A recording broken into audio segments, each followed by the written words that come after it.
Blog Talk Radio. Well, here we go, ladies and gentlemen. Tuesdays just got better. You know, we added Talking Candid podcast. Kim Blyleven Cohn out of Denver, Colorado, had her dad on there.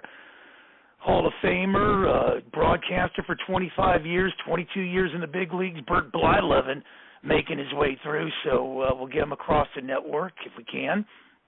And now we come into Cleveland, Ohio, with the American Sports History podcast, hosted by my brother, my mentor and friend, Peter Ray. Yours truly, Mark Mancini, producing it, 347-205-9631. You can catch the archive version on blogtalkradio.com/Mancini Sports podcast platforms, wherever you subscribe to, powered by Mancini Media. So without further ado, let me lay the red carpet down, put the podium in its place, and hand off the mic. First of all, Peter, how are you? Second of all, how can people get a hold of you? Third of all, we couldn't get enough of this guest the first go-round, so we decided to bring him back a second time on your show. What a tremendous story, and another legend coming through here with James Donaldson, my friend. And unbelievable, Peter, as I turn this thing over to you, and I'll man the boards, my brother.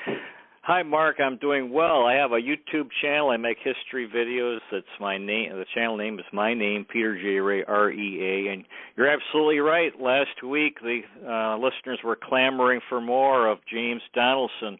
14 years in the NBA with Seattle Supersonics, San Diego and L.A. Clippers, Dallas Mavs, New York Knicks, Utah Jazz, and he's written a book, came out this year, an NBA All-Star, opens up about his mental health journey, celebrating your gift of life from the verge of suicide to a life of purpose and joy, by James Donaldson. Welcome to the show, Mr. James Donaldson. Welcome back. Hey, Peter. It's great to be back here, and indeed, life is back to one of purpose and joy after that really, really difficult time I went through. So that's what our story is about today. Yeah, but I thought if it's okay, we could start off with a basketball question. I have three thoughts about you started off with the Seattle Supersonics, and the three things I was interested in. You started off 2 years after they won the title in 1979, so you're connected to that championship team. The 1979 Seattle Supersonics, NBA champions, and Lenny Wilkins was your coach. Now, that's the second thing. He coached in Cleveland, I think one of the most remarkable people in NBA history.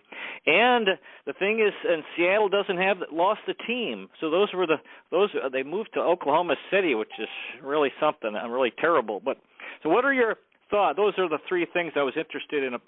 And the other things you could talk about your time with playing for Seattle in the NBA. Well, I don't think I could have broke in with a better team or a better coach than Lenny Wilkins to the NBA. As most people know, I didn't start basketball as in the fourth grade or anything. I actually didn't play my official first season of basketball until my senior year in high school.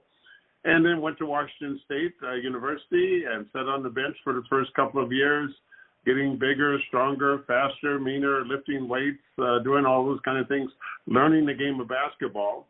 And it wasn't really until my junior and senior year at Washington State that I really blossomed into a bona fide college athlete, student athlete even at that. And so the Sonics took a chance on me as someone who was kind of still, green and raw and had a lot of upside or potential.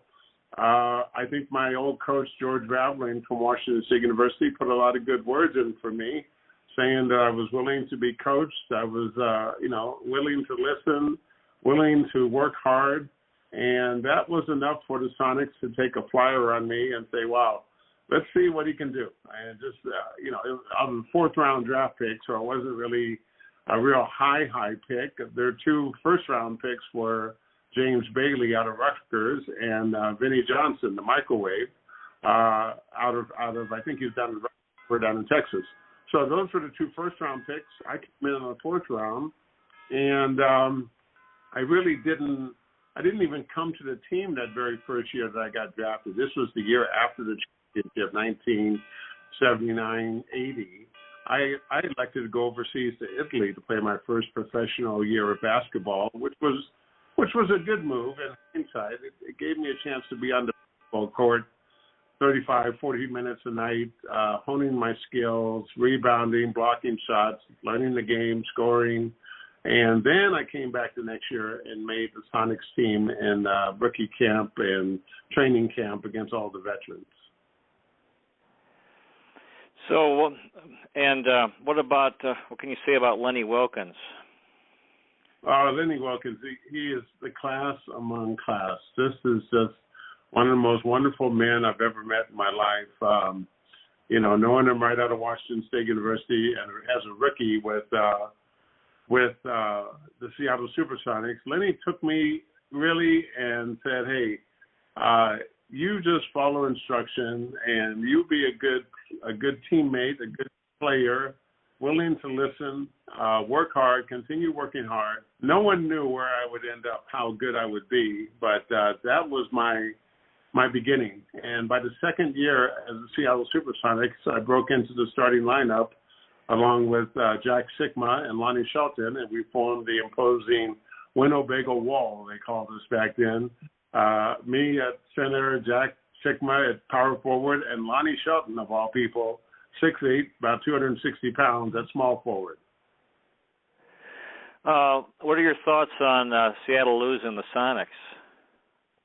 It was just heartbreaking, and still very heartbreaking to think about it. I was in the middle of a lot of that back then. This was my first run in political office back in 2009. I was running for the office of mayor in Seattle. Our political climate at the time was just one where we didn't really realize the value, the cultural value, the economic impact value, the positive role modeling, the prestige, and all those things of having an NBA team in Seattle, even after 42 years of being an NBA host city with a tremendous fan base. Our elected officials elected to just let the team go to Oklahoma City and didn't even put up a fight, didn't even put up a good counteroffer. And it was really sad just to see them, not even slink away, just walk away from Seattle over to Oklahoma City. And here we are 12, 13 years later, and it still hurts, and there's still a huge void for NBA basketball in Seattle. Is there any effort to get another team in Seattle? It's been awfully quiet. A few years ago, there was some conversation going on. There was a possible, investor who wanted to use his own private financing to build a brand new state-of-the-art arena, which would have been fantastic, right in Seattle, right where the other stadiums are, the Mariners Stadium and the Seahawks Stadium. Right next to that would have been a beautiful, beautiful NBA arena.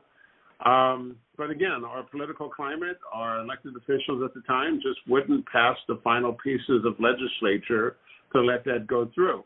So things kind of died down after that. Things picked up a little bit last year when Adam Silver, the NBA commissioner, mentioned that the NBA would be expanding, but he didn't give a time frame on that. But he did mention that, Las Vegas and Seattle would be two of the cities in the running for NBA teams whenever the NBA does expand again. So that's what we're keeping our fingers crossed for, but we still need an NBA state-of-the-art arena. Our current NBA or NHL arena, the old Key Arena in the Coliseum we used to play in, has a footprint of only about 250,000 square feet, whereas the current NBA arenas, they have footprints of 750,000 square feet, 3 times bigger. Not the seating capacity, but all the venues, all the restaurants, the coffee bars, the souvenir shops, the things that generate revenue and keep people coming back time and time again. That's what NBA arenas have, and we don't have that in Seattle right now. And your thoughts on being connected to the 79 title team?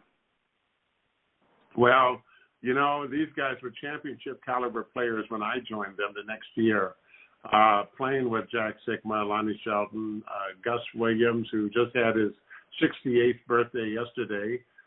He's not in the best of health right now, so everybody please send up prayers for him. John Johnson, Wally Walker, Dennis Johnson. I mean, all these guys were just great, great teammates. Oh, I can't forget Fred, downtown Freddie Brown. And as a rookie, Fred Brown and John Johnson made sure I got to practice early and made sure I stayed late every single day, working on my rebounding, my shot blocking. Fred would be bombing away from three-point land, and I'd have to position myself and grab those rebounds off the rim. And that's really what helped me round into shape, having two great veterans like that take me under their wing and just really invest the time and effort in me. And Fred Brown's still a great friend to this day.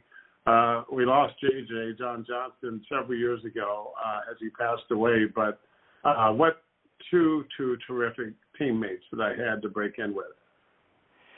Dave from Cambridge, Massachusetts, welcome to the show. He says, here we go, big game, James. He asks, what's your take on the Nets and Kyrie Irving told to take a hike until he gets vaccinated? Well, they both have their stances. I understand where Kyrie's coming from, as I do with so many people around the country who don't want to get vaccinated. I understand the private enterprise like the Brooklyn Nets saying, well, we don't want a part-time employee. We want a full-time employee. So both of them are digging in their heels and seeing who's going to blink first. It would be kind of odd to have a part-time player just playing away games in states that allow unvaccinated people to participate.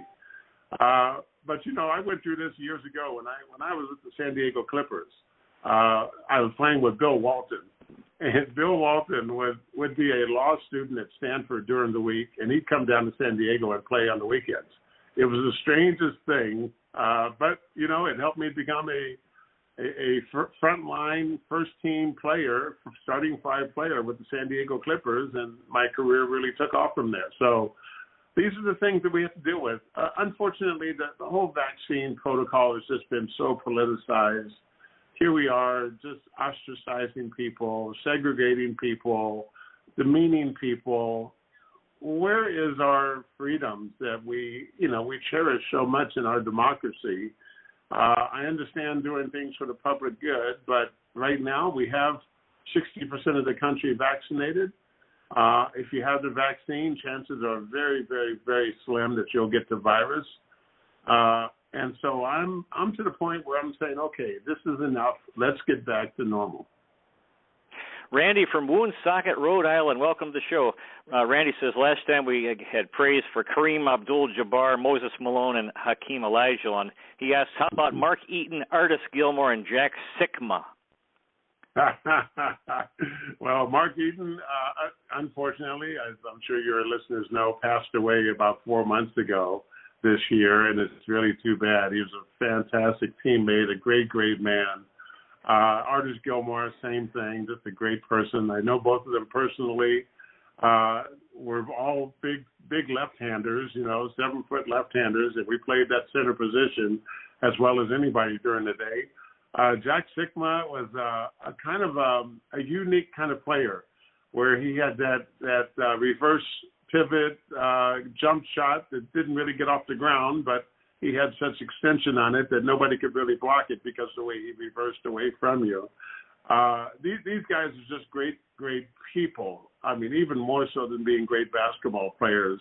All three of them, tremendous character, and I'm proud to call all three of them my friends, personal friends. And to my dear friend Mark Eaton, I just wish he rest in peace and his family as well. Lee from Spokane, Washington, welcome. Lee asks about the ABA, and he says that the NBA could use cities like St. Louis and I think was it Louisville, Kentucky, and San Diego. San Diego, speaking from experience, that was a wonderful place to live. I just loved San Diego. Waking up at Christmas morning, it was 82 degrees outside already at 9 a.m., so you can't beat that kind of weather. The fans in San Diego really didn't turn out as strongly as we had hoped. We didn't have a great team. We had a lot of great players on the team. Bill Walton, Norm Nixon, Derek Smith, Greg Kelser, Michael Brooks, Jerome Whitehead. We had tremendous players, but we just couldn't win enough games to fill the seats up, which is why they eventually moved up to Los Angeles. Louisville, I don't know. Louisville's been a great college basketball town. They did have the Louisville Colonels there, way back, Kentucky Colonels, when Artis Gilmore played with them and won their ABA championship. And St. Louis was a basketball town years ago. My good friend Lenny Wilkins tells me great stories of when he played with the St. Louis Hawks for his first initial years in the NBA. There's a lot of cities that are deserving of NBA basketball, and you don't need to be a big media mecca to have a successful franchise. Just look at the Milwaukee Bucks and what they did last year. Sal from Germantown, Pennsylvania asked, what's your take on Ben Simmons, who wants out of Philadelphia? In your time, James, how would you deal with a teammate who wanted out? Well, I've had teammates who wanted out. Mark Aguirre comes to mind when I was with the Dallas Mavericks. He had run his course in Dallas, and he definitely wanted out of there. Forced us into a trade that wasn't so good for the Mavericks. We ended up with Adrian Dantley, who definitely did not want to be with the Mavericks and wanted to stay with Detroit and win those couple of championships that they won. Mark Aguirre stepped into his shoes and won those couple of championships. So I've been in those situations. When you have a teammate that's just malcontented, is unhappy, who isn't playing and being at his best, it's difficult on the whole team because you're walking on eggshells. You don't know what's going to happen. Of course, the players are all great players. They're all going to play well anyway, but you don't need the distractions. And so I say if a player wants to move on to another team, well, go ahead and make a trade that's going to be best for the team that he's leaving and not just give him away to another team. Lisa from Corpus Christi, Texas. Welcome to the show, Lisa. Lisa says that, James, your story needs to be heard often, and she's happy that you're back on as a guest tonight. Would you like to talk about your shift from the NBA to mental health and your struggle with depression and your very important work helping young people or people in general who are at the end of the rope keep going, stay alive, and push on toward happier times? Thank you. I'd be more than happy to. Well, matter of fact, there was a big story today in Yahoo News about several universities are really thinking about shutting down because they've had a rash of suicides already. One university, I can't remember the name, I just heard on the radio today, actually took a mental health day for all the students. So all the students were asked to just take a day off from school. School's closed for the day. Think about your neighbor. Think about your colleague. Check in on other people. I think we're going to see more and more of this because people are under tremendous stress these last year and a half, 2 years, especially with the pandemic and the stresses of going back to school, the uncertainty of so many things. And so I battled myself through all of this myself back in 2018 for 12 months of just pure darkness and despair and, not knowing if there was a tomorrow, absolutely a feeling of hopelessness, the anxiety, the depression, the suicidal ideations. I went through all of that, the whole gamut, and it took me 12 months to just really reach out for help, get back on track, and out of that emerged the opportunity or the inspiration to start up a nonprofit foundation, which is Your Gift of Life Foundation, found at yourgiftoflife.org. And with that, my hope is to raise monies through contributions, corporate sponsors, my speaking engagements, to provide college tuition and scholarships to students of color going into the mental health profession. We just don't have hardly enough to meet the need, and we need so many more students of color going into mental health professionals. We need more mental health professionals of color. Of the tens and tens of thousands of mental health professionals of color around the country, only 2% of them are of color.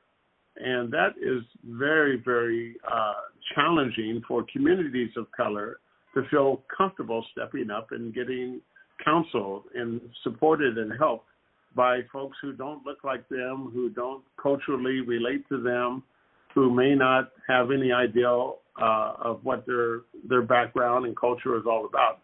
So that's what Your Gift of Life is attempting to do as we get underway this year with the school year started now, for me to travel all over the country, speak and tell my story, raise monies for the foundation, and make sure that those kids apply for a scholarship, tuition, financial assistance to a school of their choice, and students of color and the LGBTQ plus communities as well. These are the marginalized communities that need so much more help. Wayne from Dearborn, Michigan, welcome to the show, Wayne. Wayne talks about how the Detroit Pistons have not been doing well. He said he can ask the owner to see if you could be a motivational speaker and turn the team around. Any thoughts, Mr. Donaldson? Well, I don't know about motivational speaking. I've been trying to get plugged into the NBA and through the Players Association to be able to go around to the various teams and attend practices and let the guys know my story, and to be there as somebody who's been there and done that, just as they are doing now. It's lonely at the top of any profession. There's not a lot of people that you can just turn and talk to about the challenges that you're going through. But I know the players, the NBA players currently playing, would feel very comfortable talking with me because I've been through all of these things that they may be going through but not feeling comfortable enough to talk about or reach out for help for. So that's what I'm continuing to work on with the Players Association. Michelle Roberts is the executive director. They do have a mental health program, but I think it would be even more helpful if they had a real live former NBA player who went through and went to the edge of suicide and recovered from it all and got back on my feet solidly and able to tell my story and to help them as well. We have, Michael from Austin, Texas. He wants to hear more about Lenny Wilkins, calls the best coach of your era. Yeah, Lenny, not only the best coach, but one of the best men. Lenny and I, we have breakfast once a month here in the Seattle area. And, we think that we have issues and challenges now in this day and age, 2021, with cultural issues and racial issues and divisiveness. He tells me stories of playing in St. Louis where neighbors did not want him living in their neighborhood, who he actually burned a cross on his lawn one day when he came back from practice, where he couldn't eat inside of dining rooms back in the 50s. The black players had to stay at a separate hotel, had to eat at separate restaurants or eat outside. Those were difficult times. We think we have it tough now, but nothing like guys like Lenny Wilkins and Bill Russell and them had to go through. So I sit at the feet of Lenny Wilkins, and I just soak all this in, all this wonderful, wonderful knowledge. Lenny's 85 years old now, and he knows. He's been there. He lived through it. I wish I had the opportunity to talk to Bill Russell the same, but I don't have that relationship with Bill Russell. So Lenny Wilkins is my guy, my go-to guy to tell me what life was about back in the 50s in St. Louis and Atlanta and Boston with the Celtics. These towns were very, very difficult places for African-American players to be. And fortunately, on almost every team, there was always a sympathetic white player who stood by the black players, who stood up for them once in a while and told the restaurant staff that, no, you're going to feed my friends inside this restaurant. Even if you put them in a different room, you're going to feed them inside and not outside. That's what we need more of. Albert from Poway, California, welcome. Albert says that mental health will be the next variant, no doubt. Absolutely. This is what all the experts are saying, that after this pandemic is done and over with, our next pandemic will be one of mental health issues. I pray for our children who've really, really struggled these last couple of years. Last year, with all the school sports being canceled, all those high school seniors who had dreams of grandeur, of going on to college and playing college athletics, their whole year was wiped out. They missed that window of opportunity to make that transition onto, they can still go to college, of course, but to play and to join the college athletic team that they wish they could have done. This is very traumatic. And kids, this is very instrumental in their growth, their personal growth, building those relationships, forming those social bonds, forming relationships and friendships that will last for years and years and years. They're not having a chance to do that right now. And it's going to have an impact on them for decades to come, which is another reason we need more mental health professionals. I myself am signing up to become a behavior health counselor.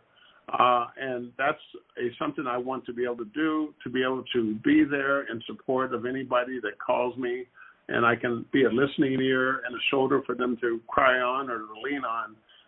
So that's my next step. My next credentialing I'm getting is to be a behavior health counselor, and I want to make myself available to everybody out there for that. Eric from Corvallis, Oregon is enjoying the show. Hi. Welcome, Eric. The time has just zoomed by. I just want to throw some stuff at you, Mr. Donaldson, and get anything that comes to mind. Bill, you were with Bill Walton, and you were in San Diego, and the '88 Mavs got to the West Finals. You were with some of the most memorable teams in NBA history. '92 Knicks with Pat Riley, Patrick Ewing, Mark Jackson, Kiki Vandeweghe, John Starks, and Charles Oakley. And then you were with the Jazz in '93 with Jerry Sloan, Karl Malone, John Stockton. Any thoughts on those players and teams? Well, so close, but not quite the cigar that we wanted. So we lost in 7 games, Western Conference Finals 1988 to the Showtime Lakers, Magic and Kareem and Worthy and those guys. We lost in 7 games in 1992 to Michael Jordan when I was with the New York Knicks, 7 games. And we were up, I think, 3-1 at one point, or maybe 3-2, but we lost the series. The Utah Jazz, same thing, couldn't quite get over the hump with all the great players. And there's so many great players. As you know, if you know your history, so many great NBA players never, ever won a championship. But you cannot take away their accomplishments and how great of players they were during that time. And I played during the golden age of NBA basketball. When the NBA came out and put out their first top 50 all-time greatest players list, I played against 37 of those top 50 players. I broke in with Kareem Abdul-Jabbar, and I ended with Shaquille O'Neal and all those great players in between. Now, shifting back to mental health, this topic, which is actually very troubling, and of having severe depression and and it's something that I've had it. Like I said, I was suicidal every day for 2 years, and I survived it. It's something that you almost don't want to talk about because it's so terrible, and it's so disturbing. But and we don't talk about it, and then people go around living in this old hell, and maybe they do end their life. So we don't have much time left. Can you talk some more about what would you say to people who are in having a real tough time right now? I'd say the first bit of advice is to make sure you get some medical attention, medical professional help. That was the first step I took to recovery and getting back on my feet. My doctor diagnosed me with all 3 of those things: depression, anxiety, suicidal ideation, put me on prescription medication, assigned me a behavior health counseling. Those were the first steps to get me going. And it still took another 10 or 11 months for me to work my way through all of that day by day. It's a grueling, lonely journey, but you have to reach out for help. And I just pray and beg everybody out there, if you're not feeling quite yourself, don't suffer in silence, especially you men out there. Us men are notorious for trying to take these things on by ourselves or shrugging it off like it's no big deal, or we get into drinking and gambling and all kinds of addictive behaviors and substance abuse stuff. No, reach out for help. Your doctor will keep it confidential and will work with you. Your behavioral health counselor will keep it confidential and work with you. And then you have to reach out to one or two people in your life and let them know what's going on. This is what I did with Lenny Wilkins, what I did with George Raveling. Those two guys were like a pair of crutches on either side of me and walked me through back to good health again. Our guest has been Mr. James Donaldson, 14 years in the NBA, the author of the book Celebrating Your Gift of Life, From the Verge of Suicide to a Life of Purpose and Joy. Any final thoughts for our audience, Mr. James Donaldson? Well, I'd love to get a copy of my book in their hands. I think it's very, very helpful. There's a lot of helpful tidbits in there, a lot of exercises for them to do if they're going through things or someone they love. I would love to personally autograph it for you if you order it from celebratingyourgiftoflife.com. That's something Amazon won't do and Barnes & Noble won't do. They don't care about signing off for you. They just want to collect your money. I want to put a personal inscription in there to encourage you to hang in there no matter what, and you'll make it through. Pat from Atascadero, California, talked about how Lenny Wilkins turned around a lot of teams. Tony from Roxbury, Massachusetts, he's talking about, says, James, don't feel bad. Bill Russell only talks to Dick Stockton. I don't know about that. But anyway, so thanks so much again, Mr. James Donaldson. Next week we will have Dawn Morgan, who is a cheerleader for the Anaheim Ducks, Orlando Magic, and so forth. So that'll be something. Dear listener, may the road rise to meet you. May the wind be at your back. May the sun shine warm upon your face and rains fall soft upon your fields. And until we meet again, may God hold you in the palm of his hand. Good night, everybody. Thanks again, Mr. James Donaldson. Thank you. Good night. Be blessed. Good night. Very good.